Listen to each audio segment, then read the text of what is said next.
a sound or you'll wake them in the deepest part of the ancient forest.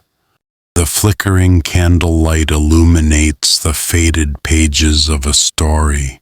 Hedgehog still sits and tells the stories that people dare not tell before. The Last Echo of the Gloaming. Chapter 1. The Moth-Girl and the Silent World.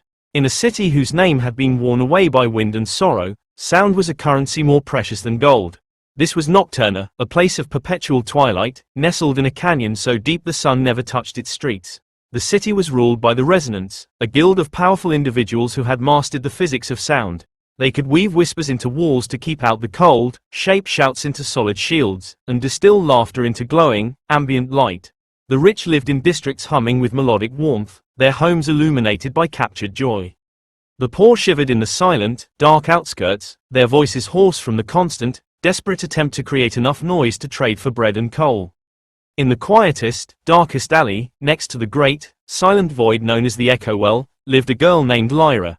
She was an orphan, a scrap of a thing with large, light-sensitive eyes, known to the few who noticed her as the Moth-Girl. Lyra was a resonant, but her gift was a cursed one. She could not create sound, she could only absorb it. Every shout, every whisper, every note of music that came near her was stolen, drawn into the small, hollow space behind her sternum, leaving behind a profound, unnerving silence. For Lyra, the world was a silent film. She saw the clanging of the blacksmith's hammer, but heard nothing. She saw arguments and laughter in the streets, but experienced only the pantomime. The only thing she could hear was the faint, residual hum of the city itself, the sound of stone settling, of air moving, a sound so low and constant it was the auditory equivalent of a shadow. Her existence was one of painful paradox. She was the quietest creature in a city obsessed with noise, and she was starving in a world of plenty. The sounds she absorbed sat inside her, a tangled, indigestible knot of other people's lives. They gave her no warmth, no light. They only made the silence around her more absolute. Her only solace was the Echo Well. It was a vast, circular pit in the city's center, a place where all sound, eventually, was said to go to die. The Resonance feared it, for it was the one thing that could absorb sound without giving anything back, a void that threatened their entire economy. But for Lyra, it was the only place she didn't feel like a monster. Its silence was natural, ancient, and welcoming. She would often lean over its moss-slicked rim, feeling a kinship with the absolute quiet below. One day, a new sound came to Nocturna. It wasn't a melody or a shout, but a slow, grinding tear. It was the sound of the world fraying at the edges. The Resonance called it the Quietude. It began at the city's borders, a creeping nullity that devoured sound. The melodic walls of the rich districts faltered and fell silent. The light orbs, filled with captured laughter, dimmed and died.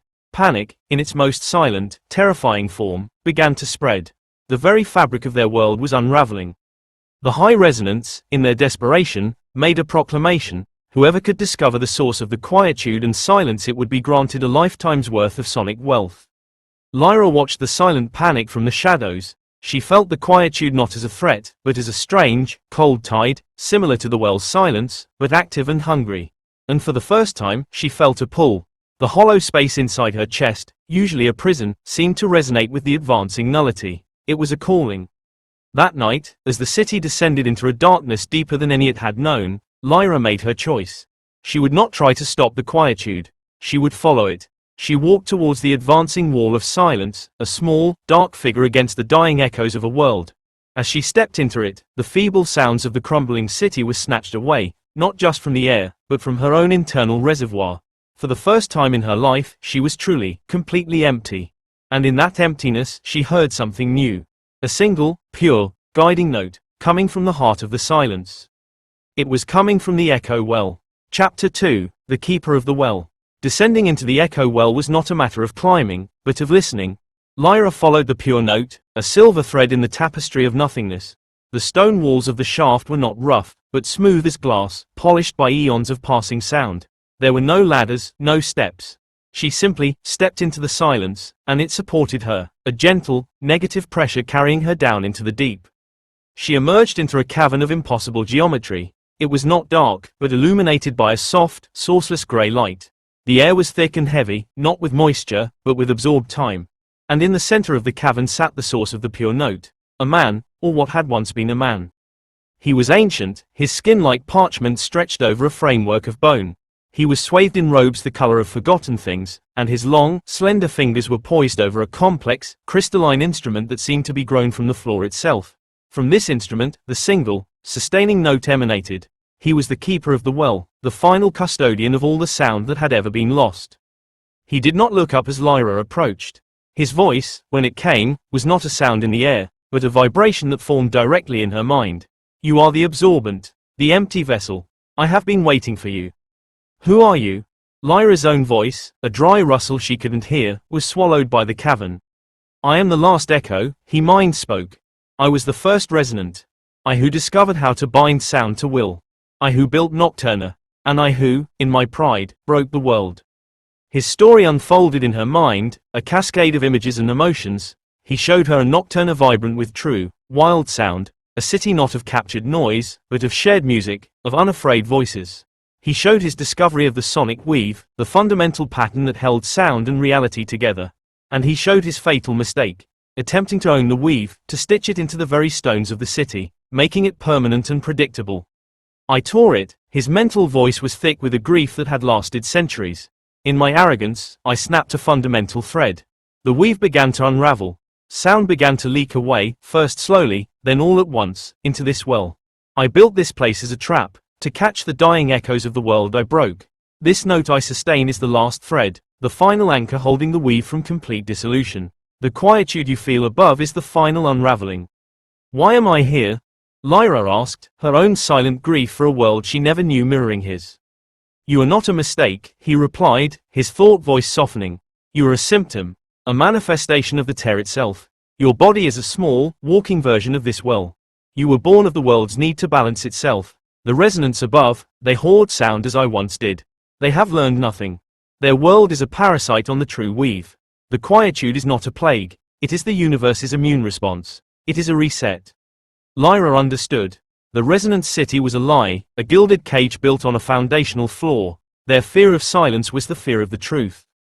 I am dying, the keeper sent, a wave of profound weariness washing over her. I cannot hold this note forever. When I fail, the weave will snap, and all of Nocturna, and perhaps the world beyond, will be cast into absolute, primordial silence. Not the peaceful silence of this cavern, but a void from which nothing can ever emerge again.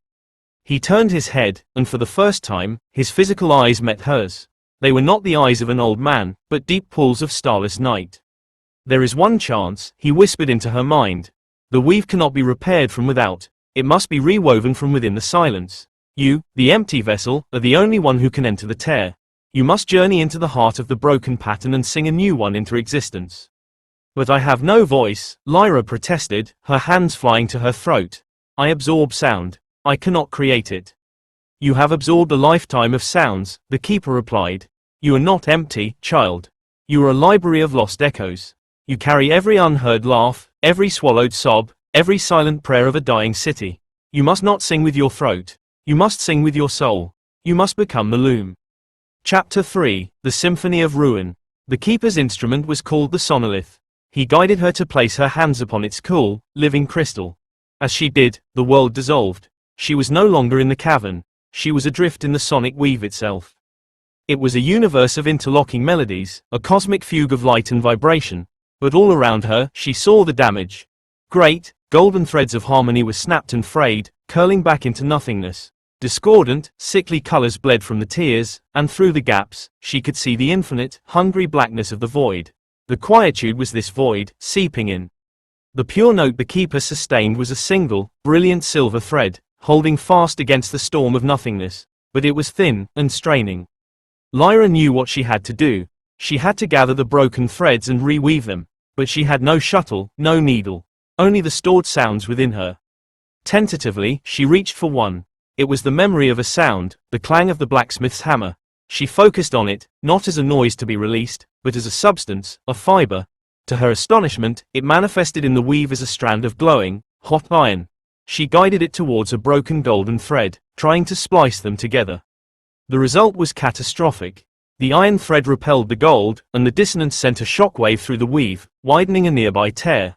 The void hissed, and the keeper's silver note faltered for a terrifying second. She was doing it wrong. She was trying to mend with stolen things, just like the resonance above. Just like the keeper had. she was trying to impose her will. She pulled back, trembling. The stored sounds within her churned, a cacophony of fear, anger, and desperate hope. They were useless. They were the sounds of a broken world. Despair began to creep in. Then, she remembered the one sound that was truly hers. The sound of her own silent existence. The sound of the Moth-Girl listening in the dark. It wasn't a noise. It was an absence. It was the space between the notes. She stopped trying to use the sounds. Instead, she began to listen to them, as she had in the scrap yards of her old life. She let the blacksmith's clang be just what it was. The sound of honest labor. She let a child's forgotten giggle be pure, unadulterated joy. She let a widow's sob be the honest expression of grief. She accepted them all, not as tools, but as truths. And as she did, they began to change. They softened, shedding the context of their theft. The clang became a steady, rhythmic pulse. The giggle became a spark of bright, clear light. The sob became a deep, resonant blue thread of empathy. She wasn't mending the weave, she was conversing with it. She offered a thread of rhythmic pulse, and the broken golden melody reached for it, accepting it, incorporating the rhythm into its own song. She offered the spark of light, and it filled a dark patch, not with blinding brilliance, but with a gentle, steadfast glow. She worked not as a craftswoman, but as a composer, listening to the needs of the broken symphony and offering what she had from her own library of lost moments. It was a slow, painstaking dance of empathy and resonance. She used the angry shouts to add necessary intensity, the gentle whispers to add softness, the silent prayers to create spaces of rest and anticipation. But the void was vast, and the damage was immense. For every thread she repaired, two more seemed to fray. The keeper's silver note was growing faint. She was running out of stored sounds. Her library was nearly empty. She had used almost everything. All that was left was the very first sound she had ever absorbed, the cry of her own infant self, left at the orphanage steps. A sound of pure, primal abandonment and fear. It was the core of her pain, the root of her loneliness. She had kept it buried deep, a black shard of ice in her chest. To use it would be to offer up her very self, her foundational wound. It felt like suicide. The void pressed in. The keeper's note was a dying whisper.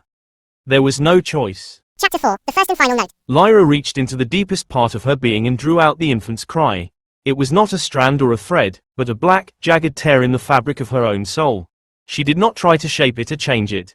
She simply held it out, offering it to the broken weave with total, vulnerable acceptance. The weave recoiled at first. The pain was too raw, too sharp. But then, something miraculous happened. The golden melodies, the rhythms of labor, the sparks of joy, the threads of empathy, all the sounds she had already woven, turned towards this new, dark offering. They did not try to fix it or cover it. They surrounded it. They listened to it. The rhythmic pulse gave the cry a heartbeat. The spark of joy lent it a memory of warmth. The blue thread of empathy gave it context and understanding.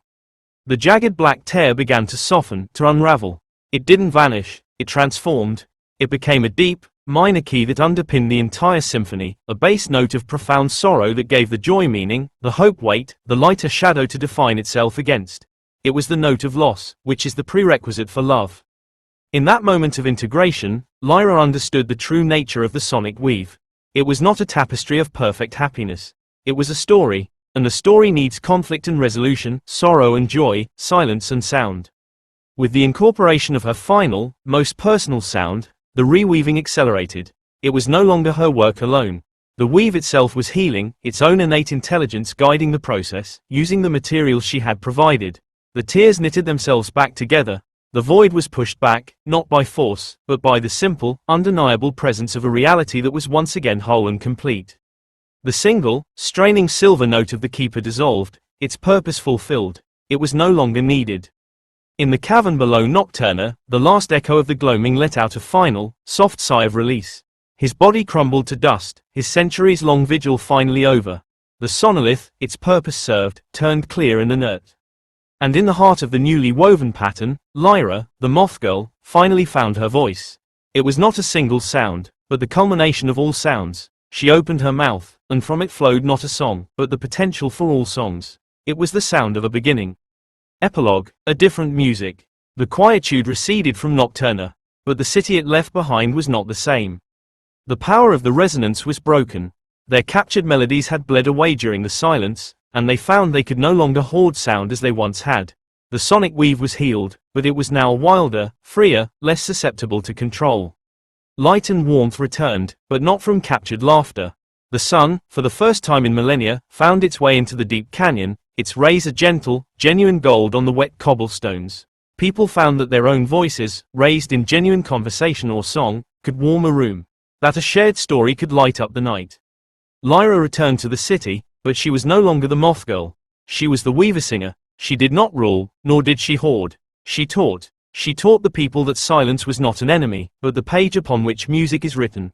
That grief has its own melody, and that joy is brightest when it follows sorrow. She built her home not in a silent alley, but in the now harmless echo well, which had become a place of pilgrimage. People would come and whisper their secrets, their fears, and their joys into it, not to capture them, but to release them, to add the unique thread to the great, cosmic tapestry. And if you listen very closely on the edge of sleep, in the space between the tick and the tock, you can sometimes hear it, the faint, beautiful, and endlessly complex symphony of a world that was broken, and in its mending, learned to sing a truer, more beautiful song. A song that knew the value of both the note and the rest, the sound and the silence. If you feel a chill down your spine, don't worry. They're just standing behind you, listening with you. Thank you for daring to enter the world of fairy tales of Nim. We'll see you again next night, if you're still around.